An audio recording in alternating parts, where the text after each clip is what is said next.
How you doing, folks? Tim out of 22, outstandingpoker.com.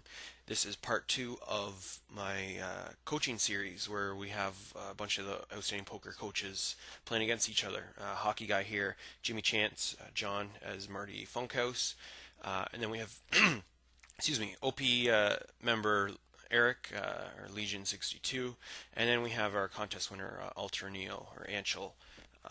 That won the free buy-in. So this is part two. Part one was released a couple weeks ago, so I'd suggest, as usual, watching that one first.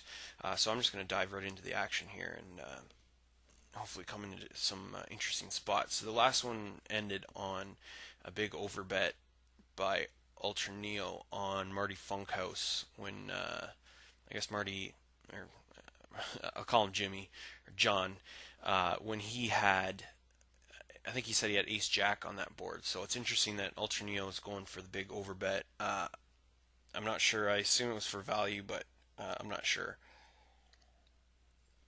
So our read on him is that he's been pretty aggressive, and I decided here to three bet his button open because, like I said, through the first, I don't know how long the footage was, probably like 20, 30 minutes. Um, Ultra Neo is super aggressive, bordering on like maniac level. So I thought after he, and this comes like from a psychology play, I thought after he made that move on Marty Funkhouse that he'd kind of tone it back a bit. So if I did get four bet here, it'd probably be from a legitimate hand, and if he had a weaker hand, he'd likely just fold because he'd realize he'd be getting a little too out of line with a weak hand. So that's why I decided to three bet him here, and I think a hand like 7-6 suited is a perfect hand to do that with. I don't think it's strong enough to call with in the small blind there, given that then you have to worry about being out of position with the big blind overcalling. So I think it's a good hand to add to your three bet range that you're polarizing with some weaker hands like 7-6 suited, as well as your premium hands like your big pocket pairs and your ace king, ace queen type hands. So I think this is a good spot for it, especially given the recent metagame and game dynamic with Ultra Neo. So he calls. Like I said, now once he calls here, I I think I have free reign to bet here and barrel the turn because I think he would be thinking if he had a strong hand here, he'd probably four bet it because he knows he's not going to get a lot of credit with a four bet and be able to get it in against me pretty lightly. So I would imagine he's likely in this spot just calling and hoping to hit a strong flop. And this with whatever marginal holding he has.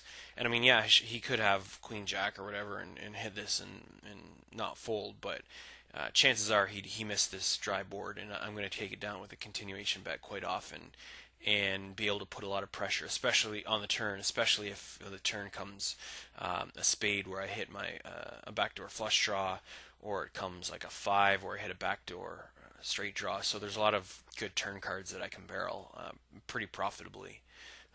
And that's what you want to be thinking about when you think about barrel opportunities.